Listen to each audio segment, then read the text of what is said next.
everybody. It's your favorite boxing analyst reporting live from the Wisconsin Department of Corrections. Go Packers. Seeing this football season's not too far away. So, I wanted to discuss this Anthony Joshua versus Daniel Dubois fight. Look, man, Daniel Dubois, he's kind of a hit or miss guy. I mean, calls other than properly placed attorney calls may be monitored and recorded. The fucker's got some power. He can go. He's not a bad fighter by any means. I mean, Usyk crucified him. And speaking of Dubois, that was hilarious with the Fury boys, the Fury's little fanboys coming up with all those low blow excuses when Dubois fought Usyk. But Usyk dominated the fight and knocked his ass out, so there wasn't any excuses. And then now there's really not any more excuses that Usyk beat the fuck out of Fury as well. How's that working out for you, Fury fans? With that being said, Dubois, I like Dubois. He's a good fighter. He beat the shit out of Big Baby Miller. He fights people. He's not a bitch. He did kind of quit against Joe Joyce, and he's a little lacking in the heart department. He's also a little lacking in the chin department, but the fucker comes to fight, and he doesn't seem like he's too scared to get in the ring with anybody. So, hats off to Dubois. Like I say, I don't think he's got the greatest heart or the greatest chin out there, but the fucker can punch, and he seems like he has a willingness to get in there with whoever, whenever, wherever. So, props to him for that. Obviously, his chin's not going to hold up. In my opinion, his chin's not going to hold up against Anthony Joshua, but we're going to get into that right now. So, Anthony Joshua, I have to say this, man. Anthony Joshua, for as much as I don't like him as a person, because he's a racist prick,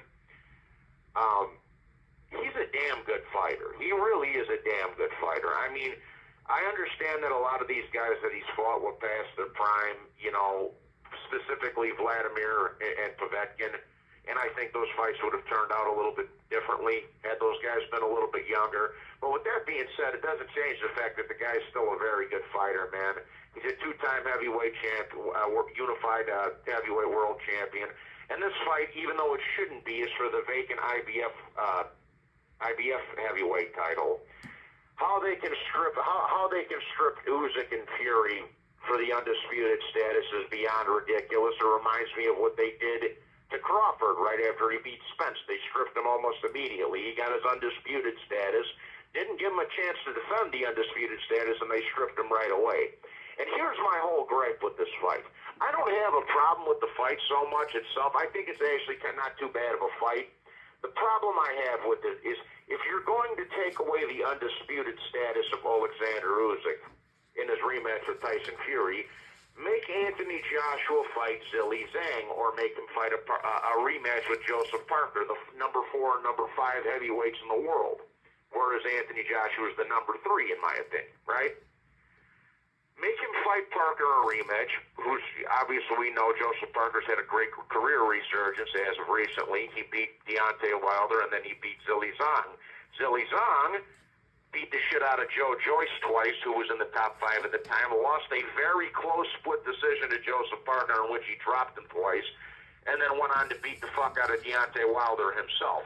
So if you're gonna strip Usyk and Fury, which is ridiculous in and of itself, if you're gonna do that, at least make him fight Zhang or make him fight a rematch with Parker, because for those people who might not remember, that Parker fight was a lot closer for Anthony Joshua than people remember it being. The scorecards were terrible in that fight. The ref was horrendous, but Joseph Parker might have almost beat Anthony Joshua in that first fight. And now that Parker's on this little career resurgence, it would make for a hell of a story if they were to have a rematch for that same vacant IBF heavyweight title. But it is what it is, man. I'm not going to sit here and gripe about it. Like I say, I'm not a big Joshua fan. I think he's a sore fucking loser. I think he's a pretty boy. I think he's had a lot of shit handed to him. But he is a damn good fighter. He's probably going to be a 3-time heavyweight world champion when it's all said and done. And that just goes to show how great Usyk is for dominating that man twice. Being 40 pounds undersized and half a foot undersized in the process. So that just goes to show you how great Usyk is and how good Anthony Joshua is. Like I say, I don't like the guy, but he's a fucking excellent fighter. Did he fight some guys that were over the hill? Absolutely he did. But the guy's about to become a three-time heavyweight world champion, twice over unified, with a damn good resume with Klitschko, Povetkin, and I know they were past their prime, but he still did beat them. White, Parker, Andy Ruiz twice. I mean, Usyk twice. He's fought fucking everybody except for minus Fury, you know. So, Joshua's a damn good fighter. Usyk's just a great one. That's the problem. But how do I see the fight going? Look, Anthony Joshua gets a lot of flack for his chin. He doesn't have the greatest chin. I agree with that. But he's got a better chin than Daniel Dubois. Dubois hits hard. Joshua hits harder. Is Joshua a little bit past his prime? Maybe. But he did just beat the fuck out of Otto Wallin, who gave Tyson Fury one of his hardest fights, and then he put Francis Ngannou's bitch ass in a coma. So, I mean, in Joshua's own right, he's having a little bit of a career resurgence, and I just don't think Daniel Dubois is the guy to put a stop to that. So, Joshua's fought the better competition. He's got the far better experience over Dubois. He hits harder, and he's got a little bit better of a chin, in my opinion. You know, and not to mention, even though Anthony Joshua got gifted that gold medal, he didn't deserve to win it. The Italian kid beat him. But he's still an Olympian. And he's got the better experience. He's got the better chin. He's got the better craft, in my opinion. He's got the better jab. He's got more experience. He's got more power, and he's fought the better competition. So I think Daniel Dubois will get his licks in and make a fight of it. But ultimately, I don't see him beating Anthony Joshua, like I say, for two reasons. Dubois doesn't have a chin, and he doesn't have a heart. I think if he gets cracked a good one from Joshua, he might get up, but then Joshua's going to put him down for the count. So for my official prediction, I'm going to say Anthony Joshua wins this fight by a 7th-round knockout after Dubois wins a round or two and makes Anthony Joshua earn it. That's my 2 cents anyways, guys. Please make sure to hit the like button and subscribe.